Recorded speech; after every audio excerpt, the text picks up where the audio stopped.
मामले में लंबे वक्त से फंसे हुए हैं झारखंड के मुख्यमंत्री हेमंत सोरेन। क्या इस पद से हेमंत सोरेन इस्तीफा देते हुए नजर आएंगे? अगर वह इस्तीफा देते हैं, अगर वाकई में ईडी उन्हें अपनी हिरासत में ले लेती है इस मामले में, तो आखिरकार ये मुख्यमंत्री पद वह किसे सौंपेंगे? इस वक्त नजरें टिकी हुई हैं पूरे ही सोरेन परिवार पर, क्योंकि सोरेन परिवार के कई ऐसे सदस्य हैं जो राजनीति में एक्टिव हैं और ऐसे में सोरेन परिवार अपने ही किसी एक सदस्य को आगे कर सकता है या फिर पार्टी में किसी वरिष्ठ नेता को। और इसी बीच देखा जाए तो चर्चा का विषय दो नाम सबसे ज्यादा हैं। एक तरफ है हेमंत सोरेन की पत्नी कल्पना सोरेन और दूसरी ही तरफ है हेमंत सोरेन के दिवंगत भाई दुर्गा सोरेन की पत्नी सीता सोरेन। आखिरकार पार्टी के जो अध्यक्ष हैं, राष्ट्रीय अध्यक्ष शिबू सोरेन, ये पद किसे सौंपेंगे, अब ये सवाल उठ रहा है। नमस्कार, मैं प्रांशी राठौर और आप देख रहे हैं नेक्स्ट 9 न्यूज। हमारे साथ मौजूद हैं हमारे सहयोगी अमन जी, जिनसे हम जानेंगे इस पूरे ही राजनीतिक प्रकरण के बारे में और साथ ही साथ जानेंगे कि शिबू सोरेन का आखिरी अहम फैसला क्या कुछ हो सकता है।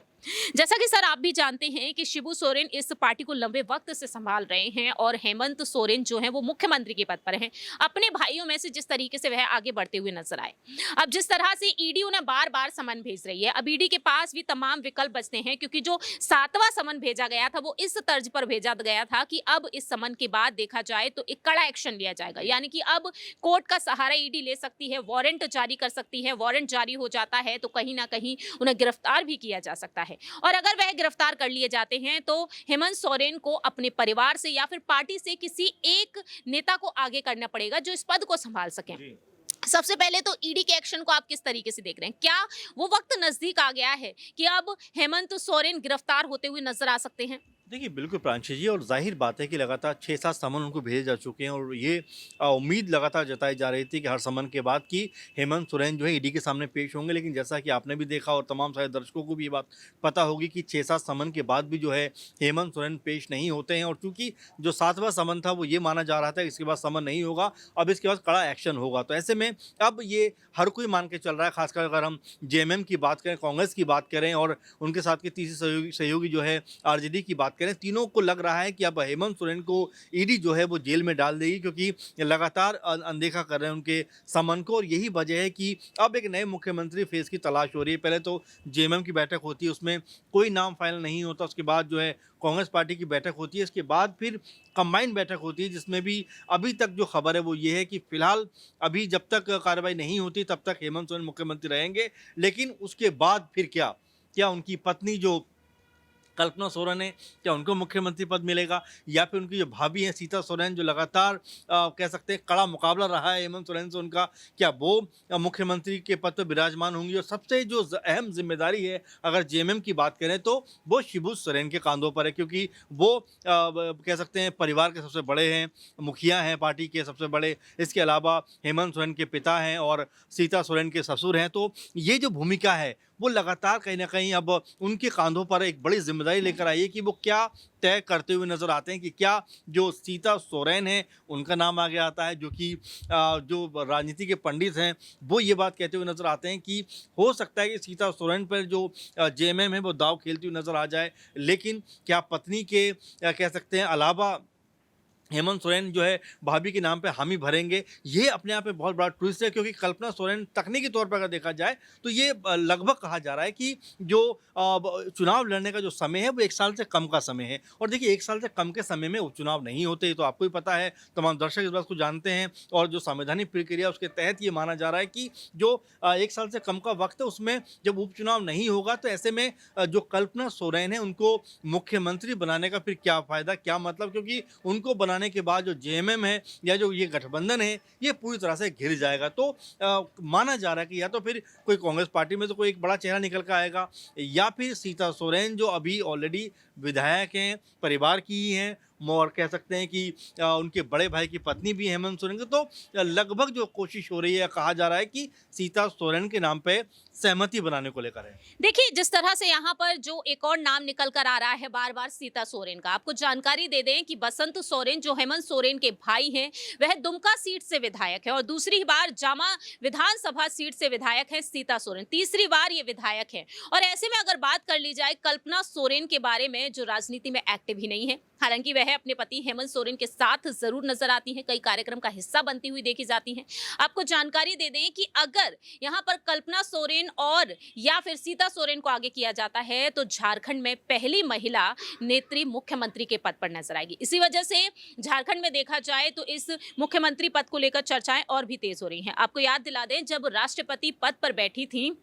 द्रौपदी मुर्मू जी, आदिवासी समाज से वह भी ताल्लुक रखती हैं और उसी वक्त अटकलें तेज हुई थी कल्पना सोरेन को लेकर। कल्पना सोरेन भी ओडिशा के मयूरभंज से ताल्लुक रखती हैं, जहां से देश की राष्ट्रपति हैं, महामहिम हैं। अब बात यहां पर की जाए कल्पना सोरेन के बारे में, ग्रेजुएशन इन्होंने अपनी पढ़ाई में किया है और इसके अलावा ये एक टीचर हैं, लेकिन राजनीति में एक्टिव नहीं है, लेकिन एक समाज सेविका के तौर पर जरूर जानी जाती है। बात यहाँ पर सीता सोरेन के बारे में कर ली जाए तो सीता सोरेन के जो पति इस दुनिया में नहीं है और अपने पति की विरासत को वह आगे बढ़ाती हुई नजर आ रही हैं। राजनीति के लिहाज से देखा जाए तो अनुभव उन्हें काफी है और देखा जाए तो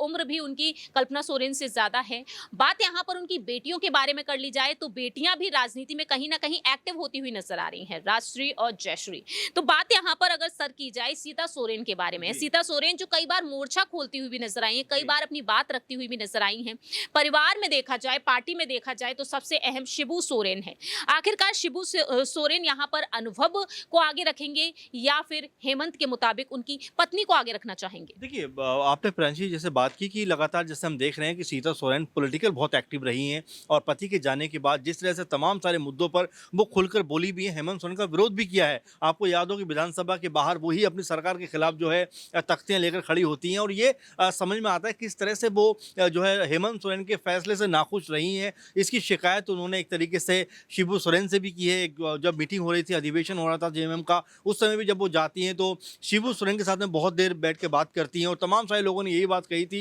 कि उन्होंने हेमंत सोरेन की शिकायत की थी कि हेमंत सोरेन कोई बहुत बेहतर काम नहीं कर रहे हैं, तमाम तरह के मुद्दे ऐसे हैं जिनके ऊपर काम करना चाहिए, लेकिन हेमंत सोरेन को दरकिनार कर रहे हैं। तो ये जो पूरे का पूरा पॉलिटिकल अगर हम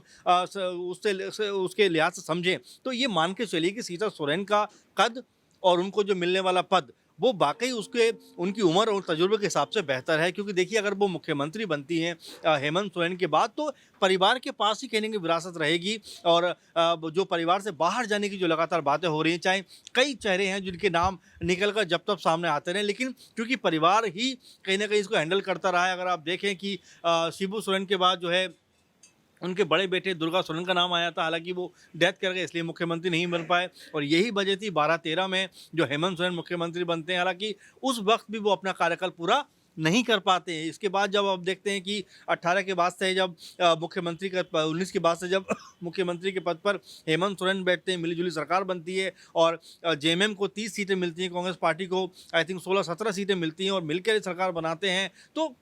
मामला यही है कि क्या जो पारिवारिक विरासत है उसी को आगे बढ़ाते हुए नजर आएंगे या फिर कोई बाहर का चेहरा भी कोई ना कोई इंट्रोड्यूस किया जाएगा। क्योंकि इससे पहले कांग्रेस के जो इरफान अंसारी हैं, उन्होंने विधायक कांग्रेस पार्टी से ही उन्होंने भी ये बात कही थी कि भाई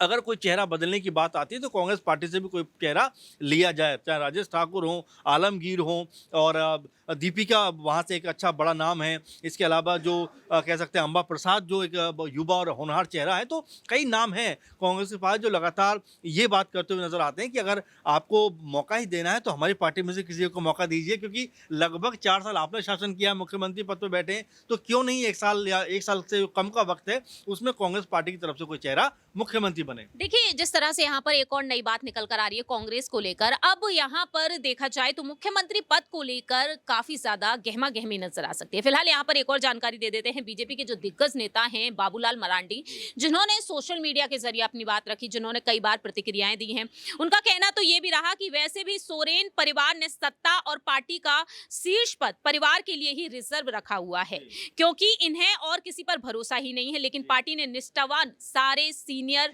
विधायकों और राजनीति में वर्षों से सक्रिय परिवार के दूसरे लोगों को ठेंगा दिखाकर राजनीति से दूर दूर तक सरोकार नहीं रखने वाले अपनी पत्नी को मुख्यमंत्री बनाकर जेल से राजपाट चलाने की योजना को सफल बनाना हेमंत जी के लिए उतना ही आसान नहीं, यानी कि अब कहीं ना कहीं ये आसान नजर नहीं आ रहा है। आखिरी छोटा सा सवाल, बहुत ही कम शब्दों में आप जवाब दे सकते हैं। आखिरकार सीता सोरेन इस पद पर आती हैं तो वह कितना शानदार तरीके से राज्य को संभाल सकती हैं? यदि कल्पना सोरेन आती हैं तो वह किस तरीके से यहाँ पर इसे संभालती हुई नजर आएंगी? देखिए, पॉलिटिकल अप्रोच की बात करें, ज़ाहिर बात है, इसमें कोई दो राय नहीं है कि जो सीता सोरेन है उनका ज़्यादा बड़ा कद है, क्योंकि वो विधायक भी हैं, पार्टी के लिए काम करती रही हैं। कल्पना सोरेन लिखी पढ़ी महिला ऐसा नहीं है, और लेकिन जो पॉलिटिकल एक्टिव उनको होना चाहिए था, अब तक वो वैसी नहीं है, ना विधायक है, ना किसी पार्टी किसी बड़े पद पर है। तो इसीलिए ये मानकर चला जा रहा है कि उनके मुकाबले जो सीता सोरेन है उनका कद या उनका कह सकते हैं उनकी जिम्मेदारी जो है वो ज़्यादा बड़ी बन जाती है। और हमेशा पार्टी के लिए वो एक्टिव रही हैं, लगातार बयानबाजी उनकी आती रहती है, हर एक मुद्दे पर बेबाक तरीके से अपनी बात रखती हुई नजर आती है। तो अगर इस नज़रिए से देखा जाए, और ये भी कहा जाता है कि जो शिबू सोरेन है वो भी उनसे काफ़ी एक तरीके से कह सकते हैं कि उनके जो उनसे बहुत जो जिस जब से उनके बड़े बेटे ख़त्म हुए तो एक उनसे ज़्यादा उनका लगाव हो जाता है। और जाहिर बात है कि बहुत जो पॉलिटिकल जानकार है, खासकर जो झारखंड की राजनीति को समझते हैं, वो सीता सोरेन का नाम इसीलिए सबसे आगे रख रहे हैं क्योंकि सीता सोरेन इस पद के लिए सबसे योग्य उम्मीदवारों में से एक मानी जा सकती है, क्योंकि लगातार उन्होंने झारखंड में और खासकर जेएमएम के लिए वहाँ पर काम किया है। वाकई में अब देखना होगा कि आखिरकार इस पद पर किसे बैठाते हैं शिबू सोरेन, क्योंकि यही कहा जा रहा है कि फैसला हेमंत सोरेन का चाहे कुछ भी हो, पार्टी के विधायक किस नाम पर सहमति बनाएंगे उसे देखते हुए जो फैसला पार्टी के अध्यक्ष लेंगे, यानी कि इन दोनों बहुओं के जो ससुर जी हैं शिबू सोरेन वो लेंगे, उसी के मुताबिक यहाँ पर सीएम पद उसे ही सौंपा जाएगा। फिलहाल इस पूरे ही राजनीतिक प्रकरण पर इतना ही, लेकिन आप क्या कुछ कहते हैं कमेंट सेक्शन में आप बता सकते हैं। तब तक के लिए आप देखते रहिए नेक्स्ट 9 न्यूज।